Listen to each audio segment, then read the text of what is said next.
Olá, para quem não me conhece, eu sou o pastor Akim Mendonça. Nós estamos fazendo uma série de estudos com o propósito de fazer com que voltemos às origens ou aos princípios bíblicos e judaicos do primeiro século. Num estudo completo do Taná, que é o chamado Velho Testamento, e da Brit Hadashah, que é o Novo Testamento, e da história da igreja nos primeiros séculos, com o propósito de fazer com que o povo volte a compreender que é necessário guardar a palavra de Deus no coração. Dê um like, se no final você gostar ou não. Também, olha aí, nós temos descrições de alguns vídeos. Me acompanhe, ligue para nós, faça contato com a gente. Se inscreva, acione o sininho e você vai receber os nossos estudos. Vai ser ótimo para você. Então, vamos estudar a palavra?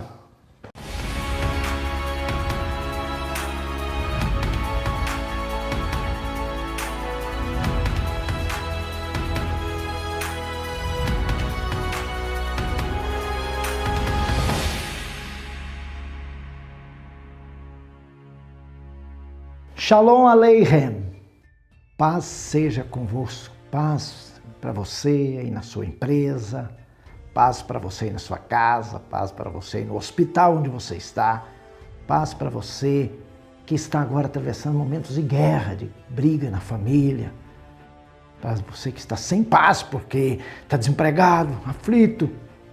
Shalom para você. Eu quero ler aqui em 1 Timóteo, capítulo 5, verso 1, ou melhor, capítulo 4, 1 Timóteo capítulo 4, verso 1. Mas o Espírito expressamente diz que nos últimos tempos apostatarão alguns da fé, dando ouvidos a espíritos enganadores e a doutrinas de demônios, pela hipocrisia de homens que falam mentiras, tendo cauterizado a sua própria consciência, proibindo o casamento e ordenando a abstinência dos alimentos que Deus criou para os fiéis e para os que conhecem a verdade, a fim de usarem deles com ações de graça.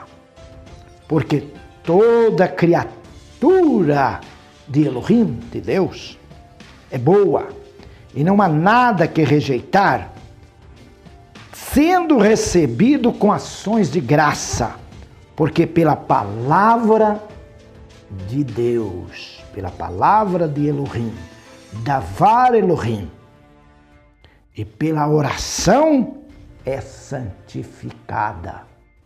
Esse texto, ele é maravilhoso. E ele tem sido usado pelas pessoas que gostam de dizer que Jesus, Yeshua, veio e acabou com tudo. Que esse negócio de abstinência de alimento, de carne, não precisa mais não. Que agora todo mundo pode comer qualquer coisa, porque antes, sabe, lá no Velho Testamento, Deus proibiu, porque era assim um tempo, mas por causa da saúde. Aí usam assim porco, O porco ele come tudo quanto há, então tem germes. Mas as pessoas esquecem que também o texto lá fala que não pode comer coelho. E coelho é tido como um animal muito limpo. E também que a sua carne é muito boa. Não causa colesterol. Por que o Eterno proibiu? Não interessa se eu não venho saber por que ele proibiu. O importante é que ele proibiu. Não é para comer. Pronto, não é para comer.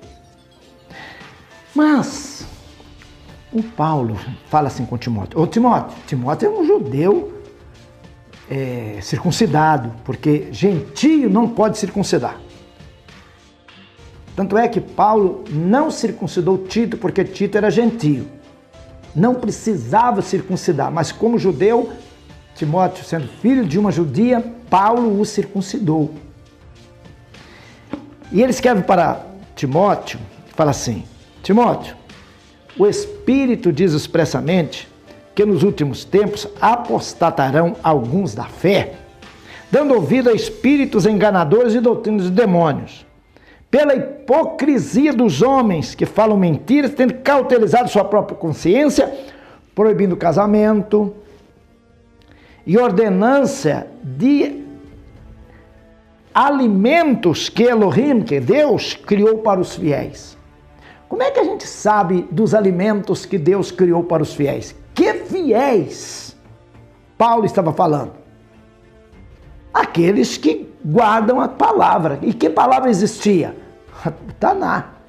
Então Paulo está falando que os homens iriam proibir os alimentos que o Eterno criou, determinou para os fiéis comer. Ele diz assim, mas criou para os fiéis e para que conheçam a verdade, a fim de usarem deles com ações de graças. Que conhece a verdade. Que verdade? O que é a verdade? Aí as pessoas falam assim, então, quem conhece a verdade? Os defensores de que a lei não vale mais nada, falam assim, a verdade é Jesus. Jesus disse, eu sou o caminho, a verdade e a vida. Sim, é claro. Yeshua é a verdade. Mas lá mesmo Yeshua, em João 17, diz assim, santifica-os na verdade, a tua palavra é a verdade. Então Yeshua chama a palavra, e qual a palavra que tinha escrita até o presente momento? Não é o Taná? Não é o Velho Testamento? Santifica-os na palavra. O que é santificar? A palavra santificar é separar. Santificar é separar. É isto. Aí, veja. Aí as pessoas falam assim. Mas o versículo 4. Toda criatura de Deus é boa. E não há de que se rejeitar. Aí tem que rejeitar, não, pode comer lesma, comer rato, comer qualquer coisa, não tem nada disso não. É isso que as pessoas falam, literalmente. Sendo recebido com ações de graça, da graça, orou, santificou. Mas aí Paulo dá outra parte. Porque toda criatura de Deus é boa e não há de que rejeitar. Tudo é bom. Tudo é bom. Tudo que Deus criou é bom. Bom para quê? O burro é muito bom para você montar nele. O burro é muito bom para carregar carga. Enfim, o camelo é muito bom para você subir nele e ele subir para você lá no Monte Sinai. Aí Paulo explica no verso 5. Por quê? Pela palavra de Elohim, pela palavra de Deus, e pela oração é santificada. Ô, gente, pela palavra, tudo é santificado. Santificar não é separar? Pela palavra, quando se abre a palavra santifica, ela separa. Esse pode, esse não pode. Esse pode, esse não pode.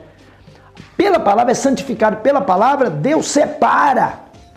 Santificar aqui não é no sentido, ficou santo, agora vai para o céu. Não. Santificar é separar. Pela palavra é santificado. Pela palavra e pela oração, porque a oração é que te faz você entender a palavra. Toda a Escritura é divinamente inspirada para nos ensinar, para redarguir, para instruir, né? Tudo, não é assim? Mas o Paulo tinha advertido quanto a isso. Ele falou, o espírito de engano vai entrar.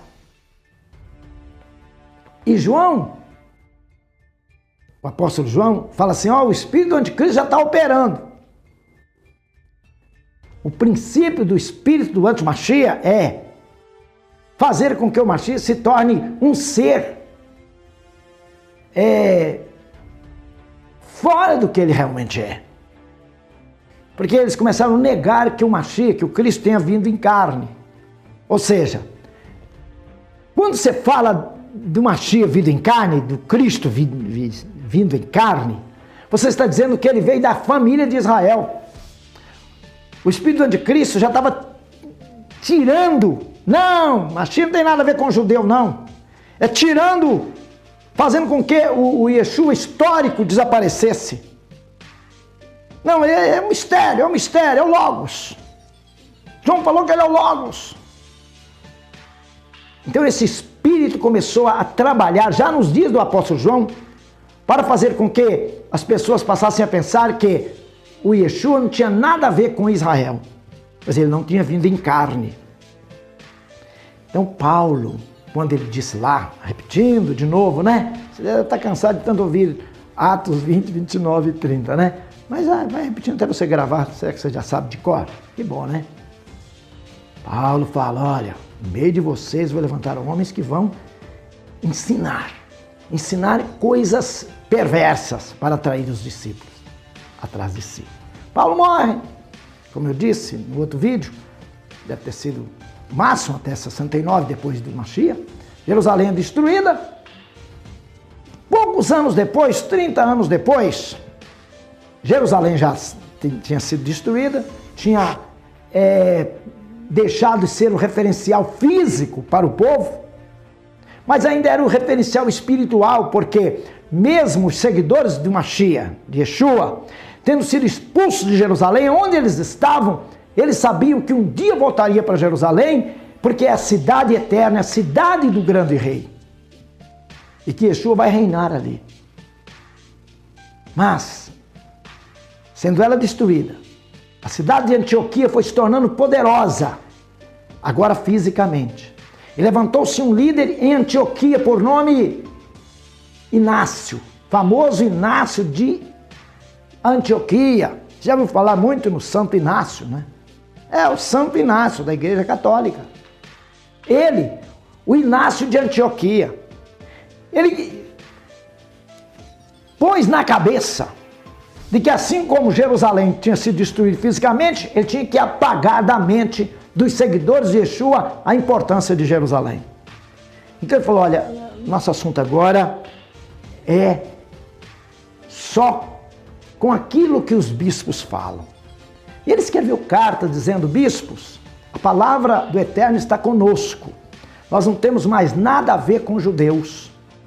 Inclusive, ensinou ele, nós nem temos que guardar o 7º dia. Irmãos, meus amigos, Paulo guardava o sábado.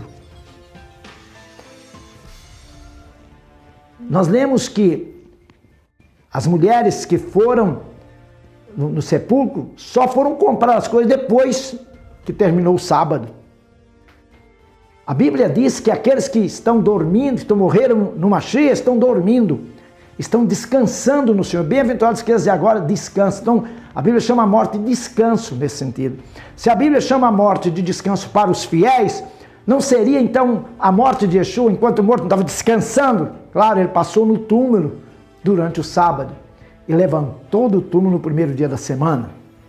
E se você ler com cuidado, você vai ver que Yeshua ressuscitou ao romper do primeiro dia da semana, ou seja, ao iniciar o primeiro dia da semana. Que hora que ele ressuscitou? Ao pôr do sábado, que é logo que começava o primeiro dia da semana. Então as mulheres rapidamente, ainda antes de dormir, foram comprar as coisas para irem durante a noite, madrugada, encontrar com o Senhor. Meus amigos e amigas, essas coisas precisam serem ditas. Porque a igreja, a partir do pensamento de Inácio, ela começou a desviar. No próximo vídeo eu vou falar com você uma sequência de ensinos de homens que tiveram a coragem de tirar a igreja completamente da casa de Israel.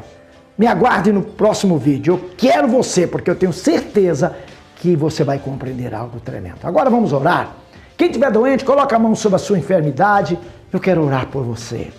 Pai, em nome de Yeshua, olhe para esta pessoa que está agora doente, que colocou a mão sobre a enfermidade, pessoas que estão com a mão sobre a cabeça, porque a cabeça está doendo, ou a mão no estômago, ou a mão no joelho. Pai, olhe para esta pessoa, toca nesta vida, pois na autoridade do nome de Yeshua HaMashiach, eu digo, espírito de doença, espírito de enfermidade que jaz no corpo deste homem, sai daí agora! Sai deste corpo, doença, em nome de Yeshua. Solte esta mulher, espírito de doença. Solte esta criança. E agora todos vocês, irmãos e irmãs, sejam benditos do Eterno, em nome de Yeshua.